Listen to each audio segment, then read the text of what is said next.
Bonjour, alors je fais cette vidéo après 4 ans d'absence sur YouTube. J'avais fait juste une vidéo l'année dernière pour un menu de fête de Noël vegan et sans gluten, voilà, avec des recettes pour un menu complet. Et je m'étais dit peut-être cette vidéo, ça sera le moment pour moi de revenir officiellement sur YouTube. Et en fait, ça n'a pas été le cas. J'ai procrastiné et c'est vrai que l'envie de revenir me démange depuis un moment. Parce que même si je trouve que YouTube c'est pas la plateforme la plus bienveillante, j'ai beaucoup de choses à partager, beaucoup de choses qui me tiennent à cœur. Et en fait en ce 1er janvier du coup 2022, je pense que je profite un peu de cette énergie là de nouvelle année pour me lancer, relancer, hein, je sais pas, je vais pas mettre trop de pression non plus.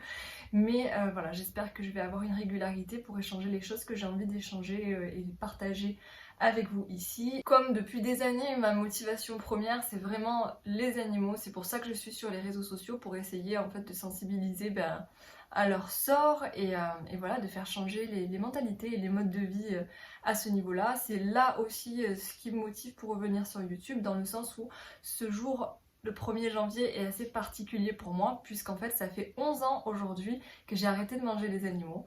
Euh, C'était du coup le 1er janvier 2011 que j'ai pris la meilleure résolution de ma vie, vraiment très clairement. Et donc en fait je vais vous expliquer à travers cette vidéo mon parcours, pour vous dire un petit peu comme je suis arrivée à tous ces cheminements là et puis ces changements aussi concrets dans mon mode de vie. Et puis bon, comme je dis dans le titre de la vidéo, bilan. Le bilan est très positif, mais voilà, j'espère que cette vidéo vous intéressera et vous donnera des pistes, des conseils pour évoluer vers ce mode de vie plus respectueux du vivant dans son ensemble, puisqu'évidemment le véganisme épargne les animaux de nos assiettes, de nos cosmétiques, etc. Mais il a aussi un impact sur l'écologie, sur l'environnement qui est non négligeable. Et c'est pour ça que c'est un sujet aussi important pour moi, parce qu'il est vraiment global. Pour vous expliquer comment je suis devenue dans un premier temps du coup végétarienne, c'est grâce à un ex-petit copain qui était végétarien et qui a su m'apporter les bons arguments.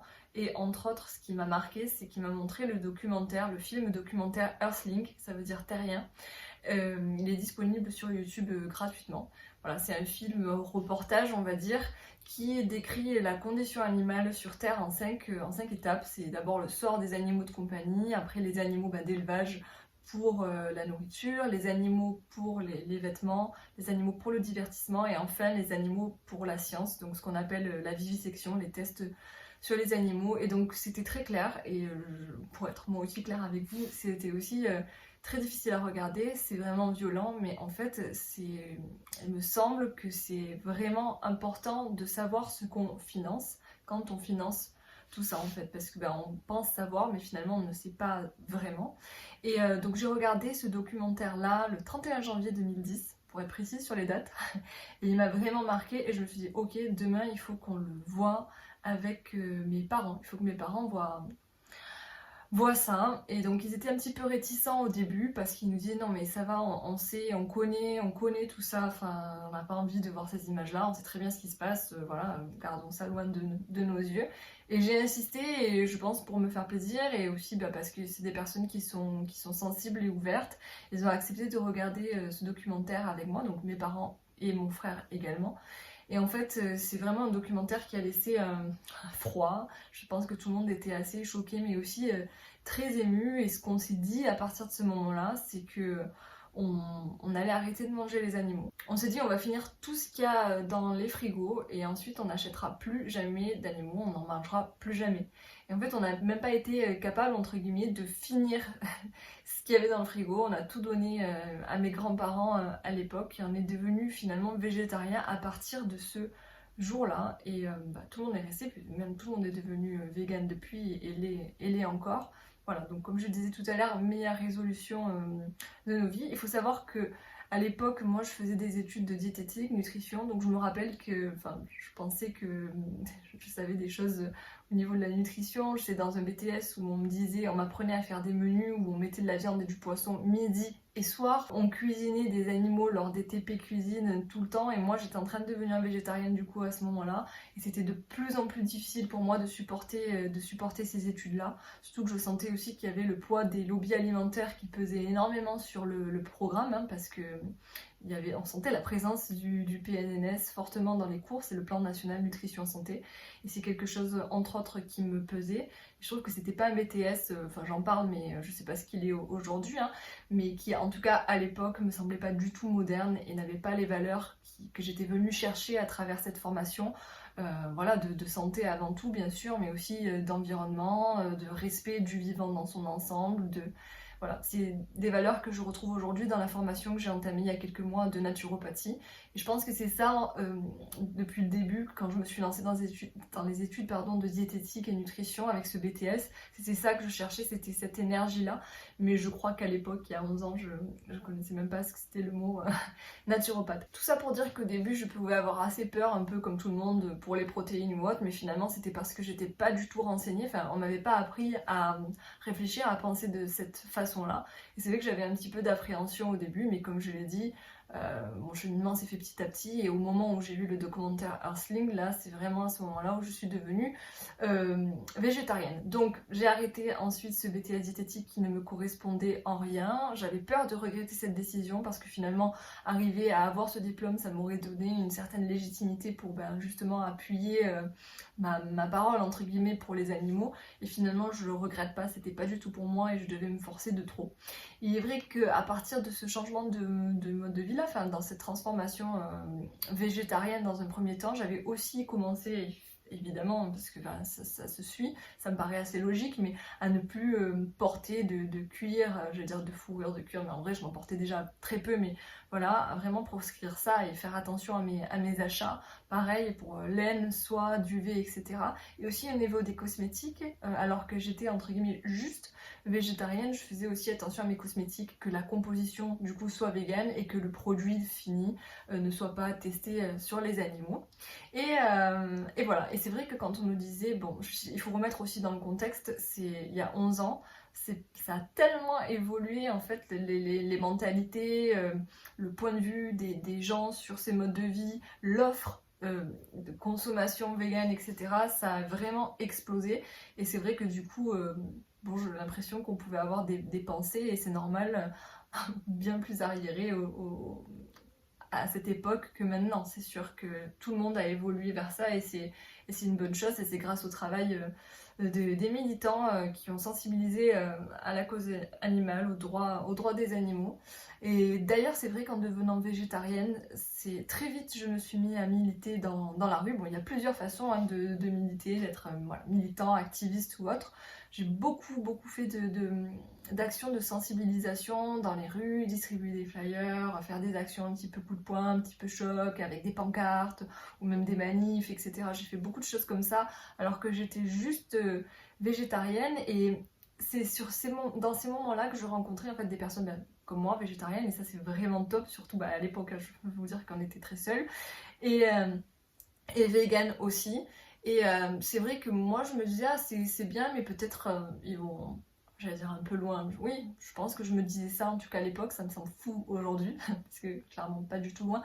Mais au début on pensait que c'était assez, on voyait pas l'exploitation et aussi la mort engendrée derrière le lait, les œufs, le miel, et on se disait bon voilà, ça tue personne, ça tue pas les animaux, donc en gros ça va pour la faire brève.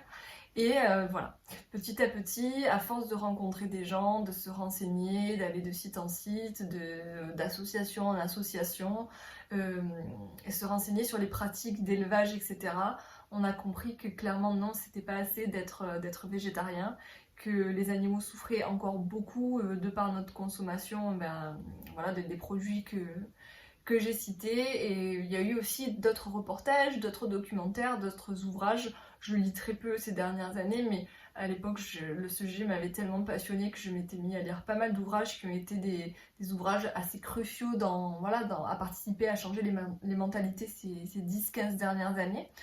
Donc voilà, je pourrais en citer quelques-uns dans la bio, mais je trouve que c'est important de dire qu'en fait j'étais devenue végétarienne et puis ensuite voilà végane, vraiment par éthique animale et pas du tout par goût, parce qu'il y a beaucoup de personnes qui peuvent dire oui, moi ça me dérange pas d'arrêter la viande ou quoi parce que j'aime pas ou j'en mange déjà très peu, mais c'était pas du tout mon cas. Moi j'aimais vraiment tous les produits animaliers, j'adorais la viande, j'adorais aller au fast-food, à McDo, à KFC, à Burger King, je ne sais quoi.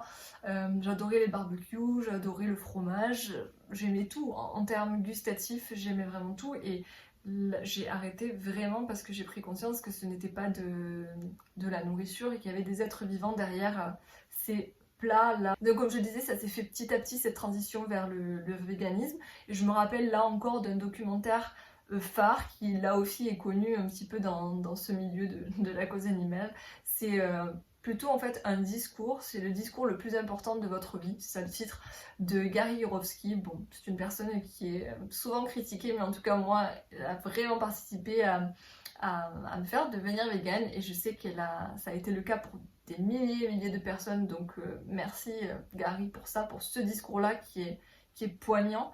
Je conseille à tous de le regarder, à tous et toutes, et je mettrai le lien dans la bio. Et donc c'est à partir de là que je suis devenue végane. Et le jour précis, ça a été, j'aime bien les dates, le 10 septembre 2013, je me rappellerai parce que c'est le jour où j'ai déménagé à Londres pour le travail. Je fais du mannequinat, mais aussi parce que c'était vraiment une ville coup de cœur pour moi. Et là je me suis dit ok, t'étais de plus en plus, je pense j'étais déjà végane mais c'était pas encore officiel et là je me suis dit dans une ville comme Londres qui était déjà à l'époque tellement avancée sur ces sujets-là et sur les offres et options qu'il pouvait y avoir partout, je me suis dit là si tu n'es pas végane à Londres, tu l'es plus. Clairement là il n'y a plus d'excuses. Bon, je tiens à dire qu'il n'y avait déjà pas, il n'y avait pas d'excuses à la souffrance et à l'exploitation animale déjà en France, très clairement, mais voilà, ça facilitait vraiment les choses et c'était un tournant dans ma vie perso, professionnelle et j'étais très contente de prendre cette décision à ce moment-là, ça avait beaucoup de sens. Alors j'aurais peut-être dû le faire en début de vidéo mais c'est pas grave, je vais le faire maintenant. Peut-être que c'est important de rappeler la différence entre végétarisme, végétalisme et véganisme. Donc je vais donner quelques définitions parce que c'est vrai que c'est souvent flou et confus et j'ai l'impression que certaines personnes font un petit peu à leur sauce en termes de définition. Mais le végétarisme du coup c'est vraiment refuser de consommer la chair animale ou ce qui a engendré la mort des animaux. Donc clairement pas de viande ni poisson. On entend souvent les végétariens qui mangent pas qui mangent du poisson, mais voilà, jusqu'à preuve du contraire, les poissons sont des animaux et non des plantes. Donc végétarisme, ni viande ni poisson, pas de chair animale. Et en fait ça va quand même plus loin que ça parce que ce qui a engendré aussi la mort des animaux, c'est des produits auxquels on ne pense pas forcément automatiquement, comme la gélatine, la cochenille qui sert de colorant rouge pour les préparations, notamment dans les bonbons, ce sont des chenilles écrasées, ou la présure animale qu'on retrouve dans les fromages, c'est une enzyme qui sert à faire cailler le lait pour que du coup il donne cette consistance de fromage. C'est une enzyme qui est prélevée dans le quatrième ou cinquième couche d'estomac des jeunes ruminants, donc clairement des veaux, et ça clairement ça nécessite l'abattage des animaux. De toute façon c'est les mêmes filières d'élevage. D'abord c'est l'industrie laitière, ensuite les vaches partent à l'abattoir. Bref, donc tout est lié. Donc le végétarisme c'est vraiment renoncer à ces produits-là qui ont engendré la mort des animaux. Le végétalisme, comme le nom l'indique, c'est un peu transparent, mais du coup l'alimentation elle est 100% végétale, donc pas de produits que j'ai cités juste avant, mais aussi pas de lait, pas d'œufs, pas de miel, donc vraiment que du végétal. Mais en fait on peut être végétalien pour l'écologie, pour l'environnement, parce que clairement ce qu'on a dans son assiette, ce qu'on met au quotidien dans son assiette, ce qu'on choisit d'acheter et de consommer, ça a vraiment un gros impact, et avoir des assiettes végétale, ça vraiment réduit l'impact écologique. Ça c'est quelque chose qui est indéniable aujourd'hui. Au niveau du véganisme, donc l'alimentation est 100% végétale, elle est végétalienne, mais la démarche est plus globale et va toucher entre guillemets d'autres domaines de notre mode de vie. Au niveau des vêtements, pas de cuir, de laine, de fourrure, de soie, de duvet. Au niveau des cosmétiques, utiliser, je dis cosmétiques mais ça peut être aussi produits ménagers, d'entretien, etc. Ça concerne vraiment tout. Pas de produits qui contiennent à l'intérieur, dans la composition, des ingrédients d'origine animale, et des produits finis qui ne sont pas testés sur les animaux. Et après ça va de soi, mais au niveau du divertissement, voilà, on va pas aller à Marineland, dans des zoos, chasse, pêche et compagnie, évidemment c'est logique. Donc voilà, c'est vraiment un mode de vie global, le véganisme, qui en fait veut ne plus participer en fait à cette exploitation animale quotidienne de chaque seconde mondiale. Et en fait bon, C'est vrai qu'au début des premières années, je pouvais débattre entre guillemets avec les personnes qui le souhaitaient, mais aujourd'hui je débat plus en fait. Si les personnes ont des questions, sont réellement curieux, sont dans de vraies démarches intelligentes et sensibles, je vais répondre avec grand plaisir à leurs questions, mais je suis plus du tout dans le débat parce que pour moi les choses sont vraiment très simples. Aujourd'hui, tout le monde sait que les animaux souffrent énormément de par nos choix alimentaires, de par nos modes de consommation, et tout le monde sait, ou presque, mais je pense qu'une grande majorité des personnes savent que on n'a pas besoin de financer ces produits-là, d'utiliser les animaux pour survivre. Ce n'est plus du tout une question de survie. On peut très bien faire autrement, donc en fait à partir de là, voilà, c'est une question de volonté, et comme on dit, les personnes qui veulent trouvent un moyen, une solution, et celles qui ne veulent pas trouvent des excuses. Alors si je dois faire un petit bilan personnel, bah, comme je l'ai dit et je le répète, c'est vraiment la meilleure décision de ma vie. Si j'ai un seul regret, c'est le fait de ne pas être devenue végane plus tôt. En fait, je suis devenue végétarienne à 19 ans et végane à 21 ans, et en fait, je me dis, j'aurais voulu me réveiller aussi sur tout ça beaucoup plus tôt, mais c'est vrai que ça nous est déjà caché. Enfin, en tout cas, à l'époque, c'était caché parce qu'aujourd'hui, tout le monde sait, on a tous vu les vidéos sur Facebook, même quand on voulait pas les voir, qui ont tourné. Enfin, clairement, je pense qu'il y a une vraie différence avec là, actuellement, il y a 10-11 ans, sans me trouver d'excuses, hein. Mais voilà, je regrette de m'être réveillée aussi tardivement, parce que les animaux souffrent en silence, comme je disais tout à l'heure, au quotidien, chaque seconde, dans le monde entier. C'est vraiment un carnage qui se fait à ce niveau-là, et on est directement acteur de tout ça en étant simplement consommateur. Petit aparté, si le sujet vous intéresse et que c'est la première fois que vous tombez sur ma chaîne YouTube via cette vidéo, n'hésitez pas à parcourir ma chaîne, puisque ça fait depuis 2015 que j'ai fait mes premières vidéos sur le véganisme principalement, et vous pourrez retrouver des vidéos comme celle sur la nutrition végétale que j'avais faite avec un docteur vegan, un docteur nutritionniste français vegan.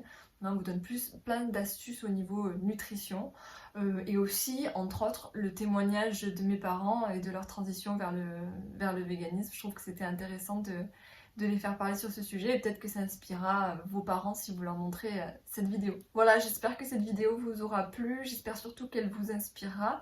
Si vous avez de vraies questions sérieuses, sensibles au sujet de ce mode de vie, n'hésitez pas, c'est vraiment avec plaisir que j'y répondrai. Vu que ça faisait quand même un bon moment que je n'étais plus active sur YouTube, n'hésitez pas à venir me poser ces questions-là sur Instagram, puisque ça reste la plateforme sur laquelle je suis la plus active. En tout cas, je vous souhaite à tous et toutes une très belle année 2022, et je vous dis à bientôt.